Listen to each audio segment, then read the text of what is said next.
In the quiet corners of Stafford County, a mystery that has lingered for nearly 4 decades has finally found its resolution.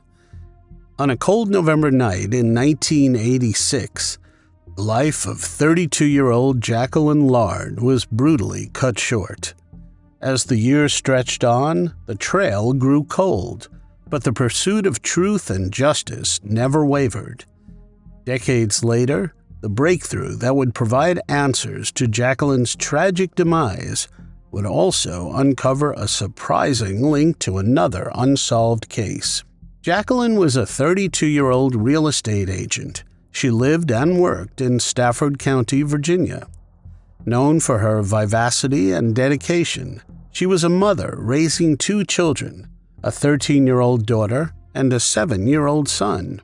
Her role at Mount Vernon Realty involved long hours, hard work, and commitment. These are characteristics that defined her both professionally and personally.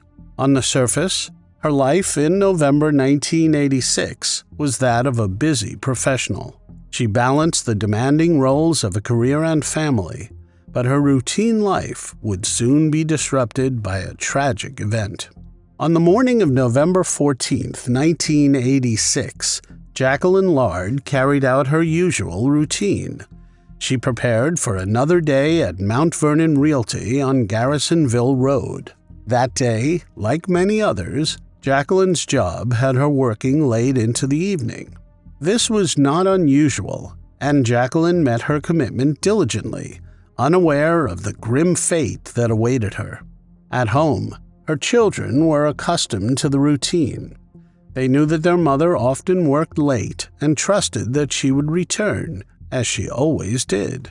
As night fell on Stafford County, an unsettling quietness fell over the Lard household. Jacqueline did not return home at her usual time. The hours ticked by with no sign of her. The following morning, with Jacqueline still missing, anxiety turned into despair. Employees from nearby businesses alerted police upon finding signs of a violent struggle at the realty office. Blood was smeared on the walls and floors of the office. One of her black pumps, her business cards, and some of her real estate papers were found strewn over the floor, stained with blood. In neighboring Prince William County the next day, a shocking discovery was made. Jacqueline's loved one's worst fears were confirmed. Jacqueline's partially clothed body was found beneath a pile of discarded carpets in Woodbridge. The state of her body indicated she had suffered blunt force trauma, a violent end to a life described by those who knew her as vibrant and devoted to her children. Initial findings at the crime scene and Jacqueline's last known location began to paint a grim picture for investigators. Authorities pieced together the events leading up to her disappearance. They noted that Jacqueline was last seen by her colleagues around 9 p.m. on the day she went missing. The scene of a struggle at the realty office suggested that this might have been where the attack began. In the days and weeks that followed, detectives continued to interview colleagues, family members, and potential witnesses. They wanted to piece together the final hours of Jacqueline's life. Jacqueline's husband worked as a DEA agent. He was on a mission in Costa Rica during the time of her demise. They combed through her phone records, financial transactions, and professional interactions. They searched for any lead that could point them to the perpetrator. Her car, a champagne-colored Nissan Stanza, was found abandoned in Fairfax County a month after her body was found. This added yet another piece to the puzzle. It suggested that after leaving her office, Jacqueline had been abducted and forcibly taken to another location. And then the fatal encounter occurred. The proximity of her abandoned vehicle and the location where her body was found pointed to a planned and possibly hurried attempt to hide the crime. Despite the efforts from the detectives, the case quickly grew cold. Over the years, multiple teams of detectives revisited the case. They re-interviewed witnesses and re-examined evidence with new forensic technologies. Advances in DNA analysis provided hope for a breakthrough, but a match remained elusive. Investigators also reached out to the public for help. They released information about the case periodically and asked for anyone with knowledge to come forward. They followed up on countless tips, but none led to a conclusive suspect. As the years turned into decades, the case was handed down from one sheriff to another. They were each committed to solving the mystery of Jacqueline's untimely demise, but they were hindered by the fading trails and aging evidence. The major breakthrough in the investigation of Jacqueline's untimely end came decades after the crime. This was driven by advancements in forensic technology and a revitalized commitment to solving cold cases. In 2017, officials from Stafford County decided to use the services of Parabon Nanolabs. This method offered a new angle on the case. It generated a suspect profile and reignited investigative leads in a mystery that had stagnated for years. Despite this progress, the profile did not match any existing records in criminal databases. This left the suspect's identity still shrouded in mystery. Persistent in their pursuit, detectives shifted their strategy to genetic genealogy. By aligning the DNA from the crime scene with these databases, genealogists were able to identify distant relatives. On December 14, 2023, they established familial connections to narrow down potential suspects. Detectives were able to hone in on 65-year-old Elroy Harrison, a man who had managed to evade law enforcement detection as he was not previously included in criminal DNA databases. After identifying him as a potential suspect, a court warrant enabled detectives to collect a new DNA sample from Harrison. In February 2024, the comparison of this sample with the DNA evidence from the crime scene decades earlier confirmed a definite match to Harrison. Investigators were shocked to find that the DNA evidence also linked Harrison to another tragic case, the 1989 slaying of Amy Baker. On the evening of March 29, 1989, 18-year-old Amy found herself stranded along Interstate 95. Her blue Volkswagen Beetle had run out of gas near Backlick Road in Springfield, Fairfax County, Virginia. She was returning home from visiting her aunt in Falls Church.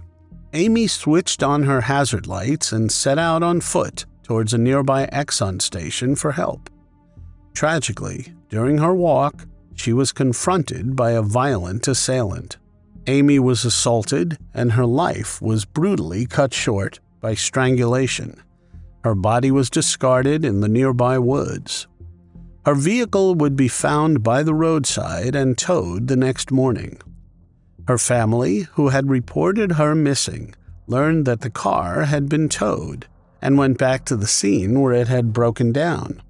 2 days after her disappearance, her mother, Sue Baker, and her aunt found her remains concealed under a layer of leaves.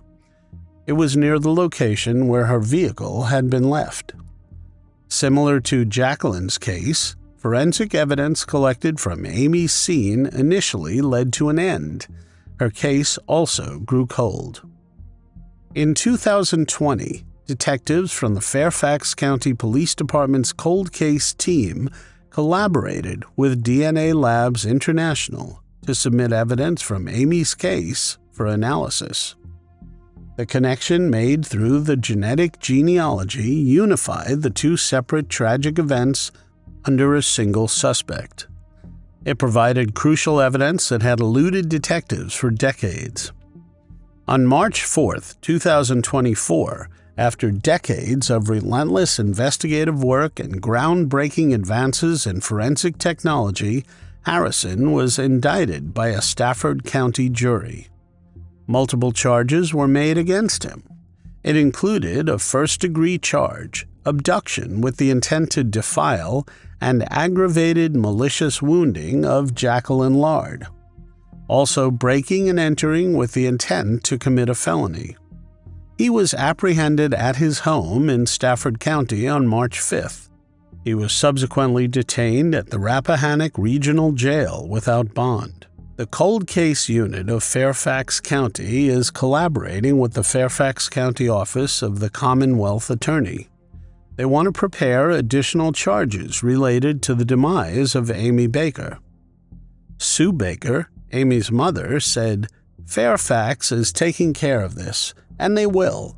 But right now we want Jacqueline Lard's case taken care of, so we know he is never coming out of jail. We never expected this. I never gave up. I told her I would never give up." The Stafford County Sheriff's Office said that Jacqueline's family is not interested in making a comment at this time. These efforts are a significant step towards resolution for these long-standing cold cases.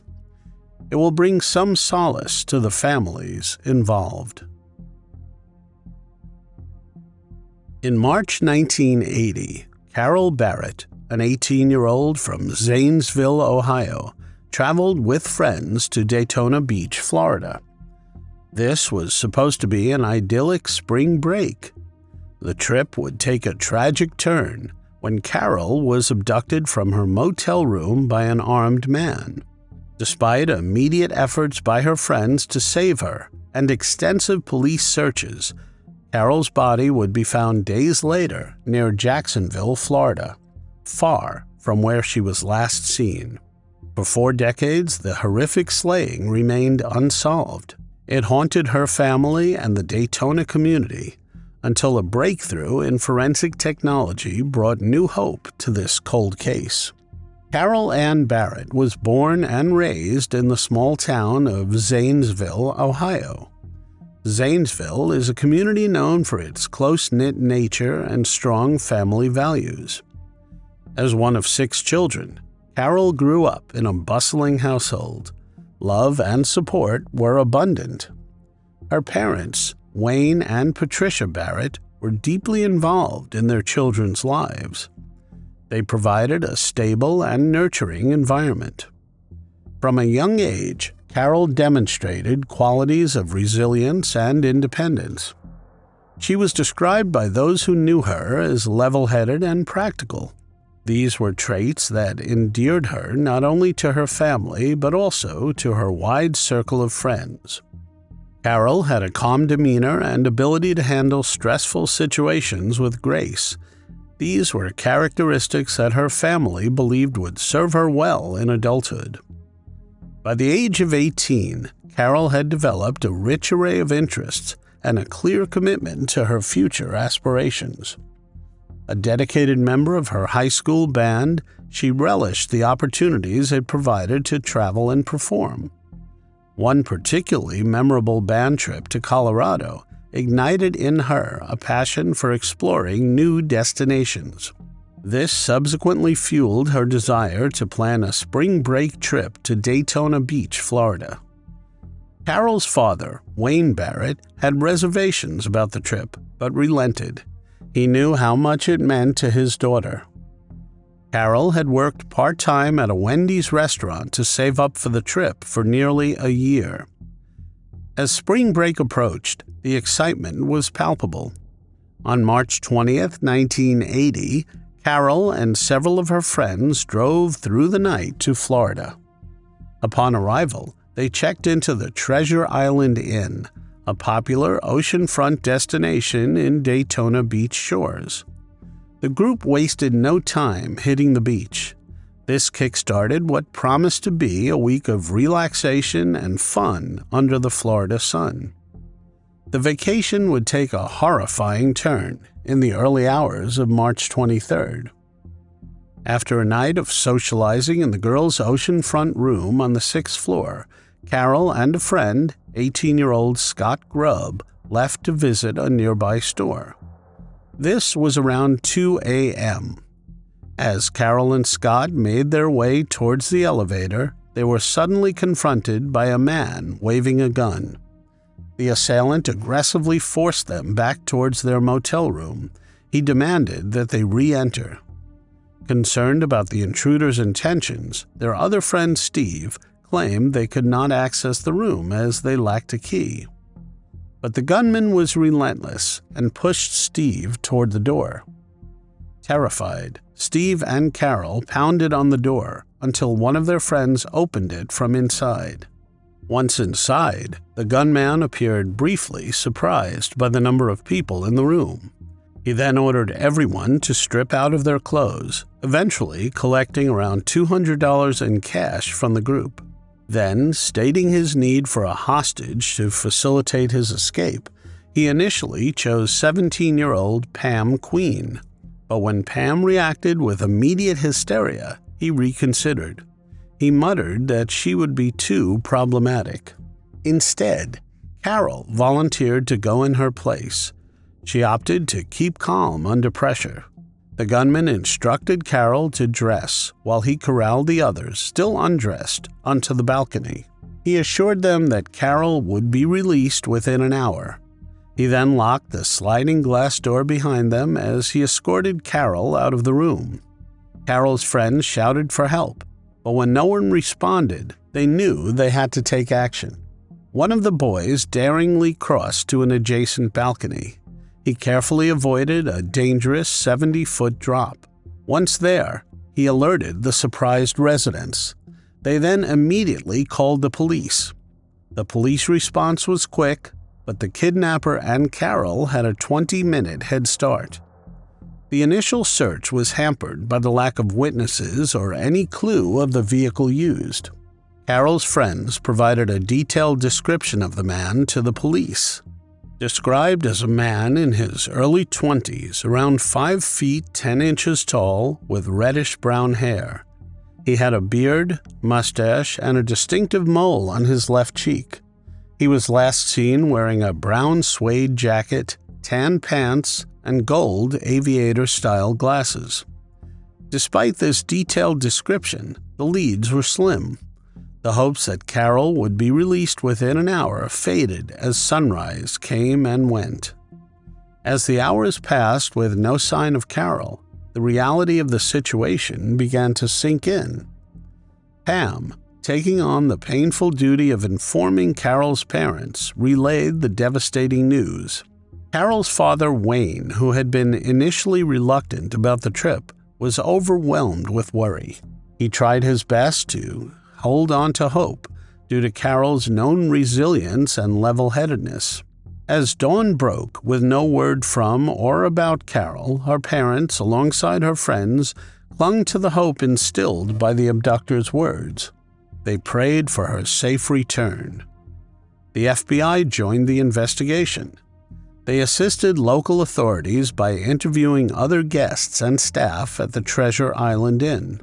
Unfortunately, no useful information emerged. The next day, Daytona Beach detectives were alerted to the discovery of a young woman's body in a remote area near the Jacksonville airport. This is almost 100 miles from where Carol was last seen. Found 30 feet from Interstate 95, the woman was dressed similarly to Carol at the time of her abduction. 2 of Carol's friends traveled to Jacksonville to identify the body. They confirmed everyone's worst nightmare. Carol had met a violent end. Carol's friends and family, who held on to hope of her safe return, were devastated by the grim discovery. Despite initial promises by the abductor that she would be released, her life was senselessly taken much too soon. When discovered, Carol showed no obvious injuries despite some dried blood on her face. An autopsy later revealed she had been fatally shot once in the back of her head. This was done with a small caliber gun. She was found partially clothed, with her upper body exposed. Her white sweater was over her head and her t-shirt nearby. Her jewelry remained intact. The autopsy also noted that she was assaulted. There were no defensive wounds. This suggested that Carol was probably unaware of the imminent danger and was shot execution style, likely without warning. Detectives, facing a lack of leads, relied on the description from Carol's friends to create a composite sketch of the suspect. This sketch was distributed to police across the country, to toll collectors on major East Coast highways, and featured in local newspapers and on television. Detectives pored over every detail, from forensic evidence at the crime scene to interviews with potential witnesses. They even analyzed traffic camera footage and questioned known criminals in the area. They took a close look at similar crimes in neighboring states, hoping for a breakthrough that would link the cases. Even after the suspect's sketch was widely circulated, weeks turned into months without any significant leads. Years passed, and Carol's family, while devastated, continued to work with law enforcement. They urged them to keep the case open and the public engaged. Each year, on the anniversary of Carol's disappearance, local newspapers would feature stories reminding the community of the unresolved crime. They hoped to jog someone's memory or conscience, but eventually the case went completely cold. It was not until August 2017 that Carol's case was reopened by the Jacksonville Sheriff's Office Cold Case Unit after a detailed review of the evidence. A few years later, in 2020, a significant breakthrough came when 65-year-old Billy Mansfield Jr. was identified as a suspect. He is a convicted serial offender and was already in prison since 1982 for the slayings of multiple other women. Mansfield, who was 24 at the time of Carol's tragic demise, confessed in September 2022 to being the person depicted in the initial police sketch. His confession happened after multiple interviews lasting over 2 years. He admitted to both the abduction and the violent crime. Mansfield had been convicted in 1982 of brutally taking the lives of 5 different women across California and Florida. His home in Hernando County, Florida, had the gruesome discovery site of 4 sets of human remains during the initial investigations. 2 of these remains were identified quickly, but 2 remained unidentified until 2022.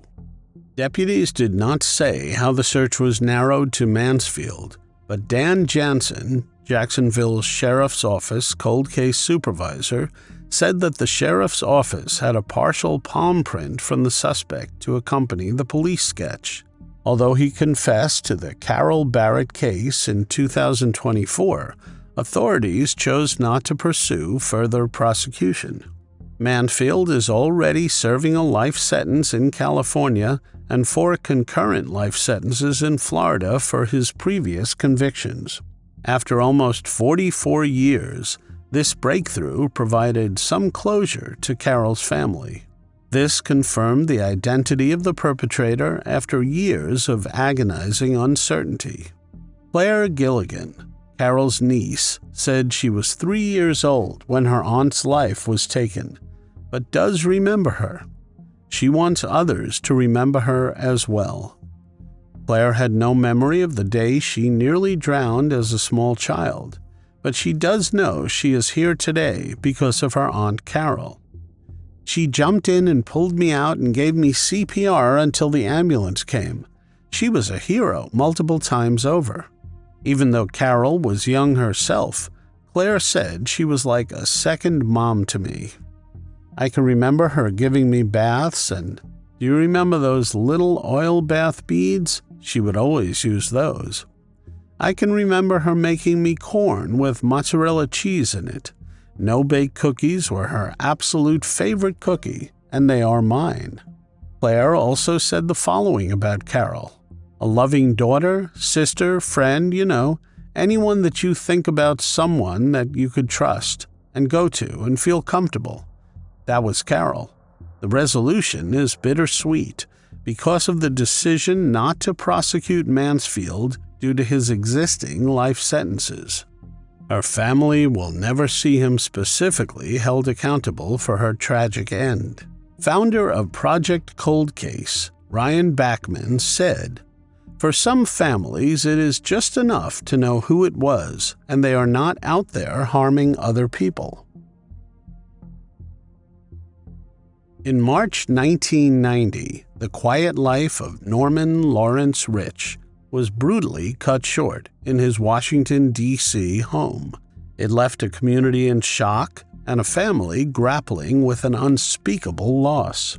He was found slain under mysterious circumstances that puzzled investigators for years. The initial leads, including the testimony of his girlfriend Sheila Brown, did little to clear the mystery surrounding his untimely demise. The case went unsolved for decades, but Norman's family never stopped fighting for justice. Their efforts led to a surprising breakthrough more than 30 years later.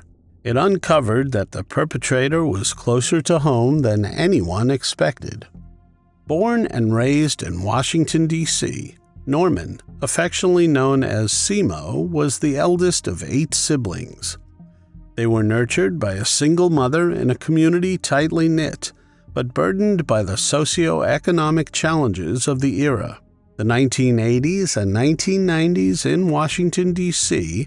were marked by an illegal substance epidemic.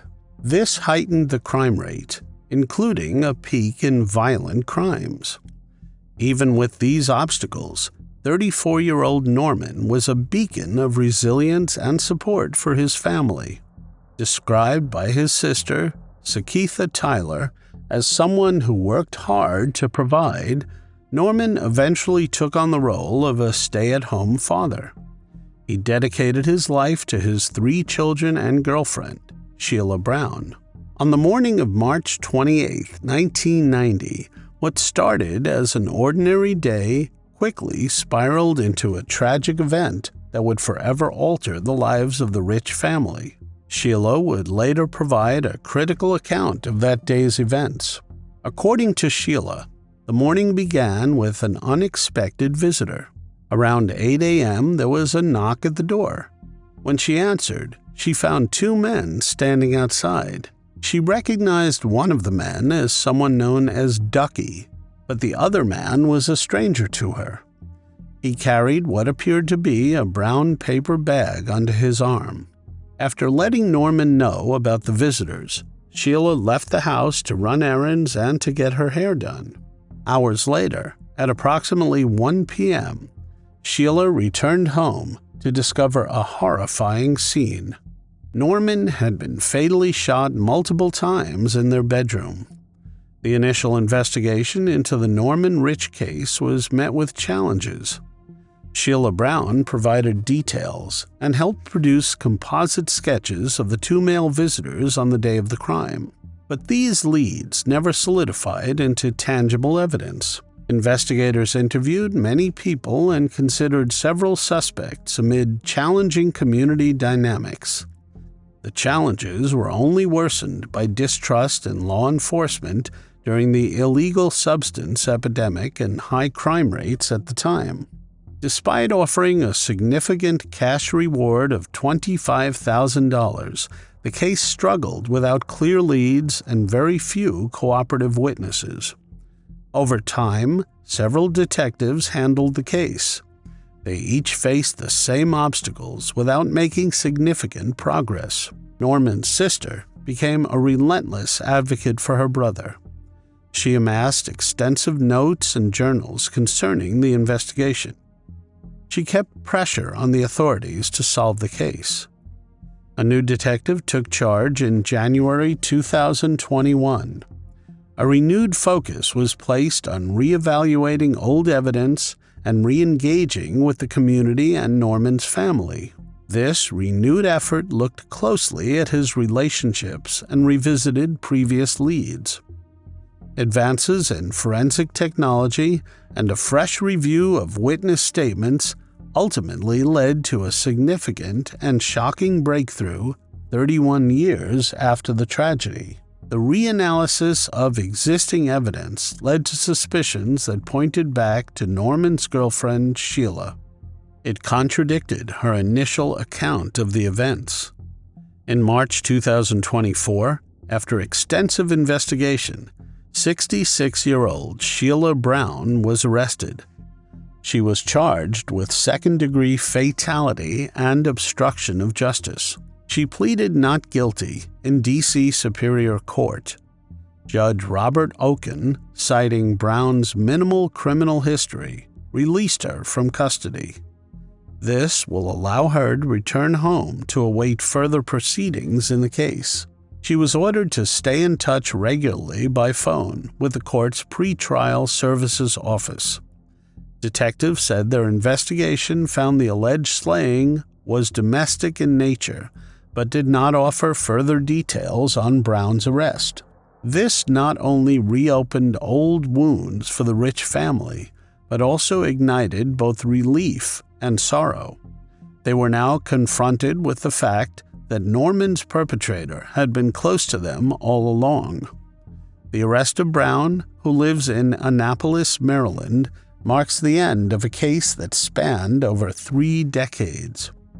For Norman's family, the developments offer a chance for closure and justice, although delayed.